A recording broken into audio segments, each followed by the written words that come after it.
Hello friends, you are most welcome to my YouTube channel. आज हम लोग किसी आवेशित संधारित्र में संचित स्थिर विद्युत ऊर्जा से संबंधित एक सवाल हल करेंगे। ये सवाल नीट 2017 में पूछा जा चुका है और सवाल इस प्रकार है। किसी संधारित्र को एक बैटरी से आवेशित किया जाता है, फिर बैटरी को हटाकर उसके स्थान पर एक ऐसा ही अन्य संधारित्र जोड़ दिया जाता है, तो इस प्रकार बने परिणामी निकाय की कुल स्थिर विद्युत ऊर्जा पहले की तुलना में ऑप्शन ए है 4 गुना बढ़ जाएगी, ऑप्शन बी है वही रहेगी, ऑप्शन सी है 2 गुना बढ़ जाएगी और ऑप्शन डी है आधी हो जाएगी। तो यहाँ कहा जा रहा है किसी संधारित्र को एक बैटरी से आवेशित किया जाता है। तो मान लीजिए ये संधारित्र है, इसकी धारिता हम लोग ले लेते हैं सी और इसको बैटरी के सिरों पर जोड़ करके आवेशित किया जा रहा है। मान लीजिए बैटरी का विद्युत वाहक बल V के बराबर है। ये बैटरी का धन सिरा है और ये बैटरी का ऋण सिरा है।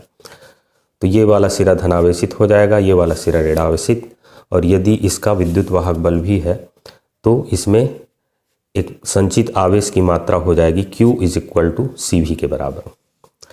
तथा स्थिर विद्युत ऊर्जा के लिए सूत्र है 1/2 CV स्क्वायर होता है।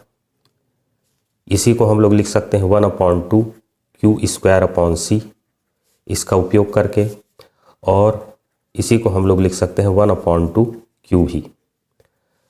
तो इन तीनों में से किसी भी का भी हम उपयोग कर सकते हैं संचित ऊर्जा को ज्ञात करने के लिए, और ये इस बात पर निर्भर करता है कि किसी सवाल में क्या क्या चीज़ दिया गया है। C और V मालूम है तो हम इस फार्मूले का उपयोग करेंगे, Q और C मालूम है तो इस फार्मूले का, और Q और V मालूम है तो इस फार्मूले का उपयोग करेंगे।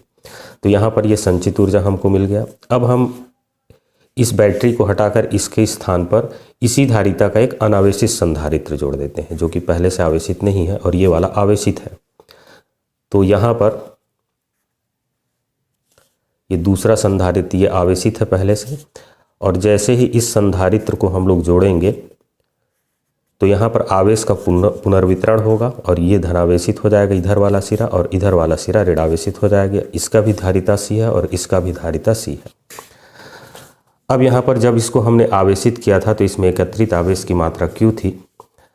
तो आवेश संरक्षण का सिद्धांत ये कहता है कि आवेश न तो उत्पन्न किया जा सकता है ना ही नष्ट किया जा सकता है। इसका मतलब ये हुआ कि जब हम लोग इसमें दूसरा अनावेशित संधारित्र को जोड़ेंगे तो यही Q आवेश पुनर्वितरित होगा, आवेश की मात्रा में कोई भी परिवर्तन नहीं होगा। अब दूसरी चीज़, ये जो संयोजन है ये समांतर क्रम संयोजन बन जाता है, क्योंकि धन प्लेट से धन प्लेट जुड़ा हुआ है और ऋण प्लेट से ऋण प्लेट जुड़ा है।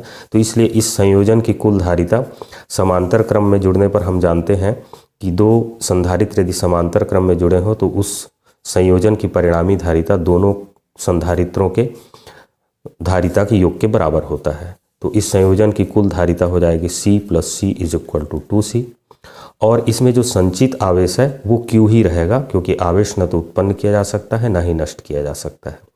तो अब यहाँ पर हम संचित ऊर्जा का फार्मूला लगाएं तो इस नए संयोजन की जो संचित ऊर्जा मान लीजिए U डैश है, तो U dash is equal to हो जाएगा, इस फार्मूले का हम लोग उपयोग करते हैं क्योंकि हमको मालूम है कि Q वही रहेगा और धारिता 2C हो जा रही है संयोजन की।